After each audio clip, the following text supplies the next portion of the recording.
Friends, నేను మీ సుస్మితని. ఎలా ఉన్నారు? నేనైతే చాలా బాగున్నాను. మీరు కానీ చాలా బాగుండాలని కోరుకుంటున్నాను. ఈరోజు మనం ఎంతో టేస్టీ ఈజీ అయిన తాలింపు అన్నాన్ని ఎలా తయారు చేయాలో చూద్దాము. ఇంకెందుకు ఆలస్యం, తయారీ విధానం చూద్దాము. స్టవ్ మీద కళాయి నుంచి అందులో 2 టేబుల్ స్పూన్ల ఆయిల్ వేసుకోవాలి. ఆయిల్ హీట్ అయిన తర్వాత 1 స్పూన్ ఆవాలు, 1 స్పూన్ పచ్చెనపప్పు, 1 స్పూన్ మినపప్పును వేసి వేయించుకోవాలి. ఇందులోనే 2 టేబుల్ స్పూన్ల వేరుశనగకాయలను కూడా వేసి వేయించుకోవాలి. వేరుశనగకాయలు బాగా వేగేంత వరకు వేయించుకోవాలి. వేరుశనగకాయలు వేగిన తర్వాత ఒక పెద్ద ఆనియన్ సన్నగా కట్ చేసి వేసుకోవాలి. ఇందులోనే సగం క్యాప్సికము, 2 పచ్చిమిరపకాయలను కూడా కట్ చేసి వేసుకోవాలి. మనం వేసుకున్న ఆనియన్స్ కొంచెం వేగాలండి.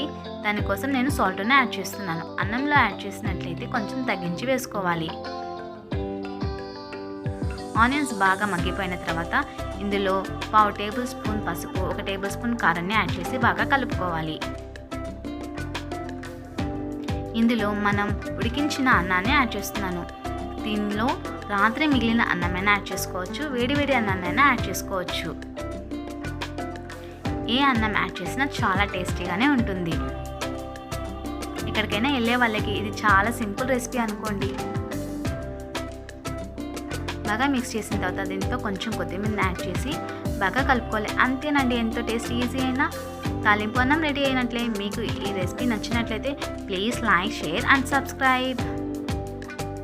Thank you.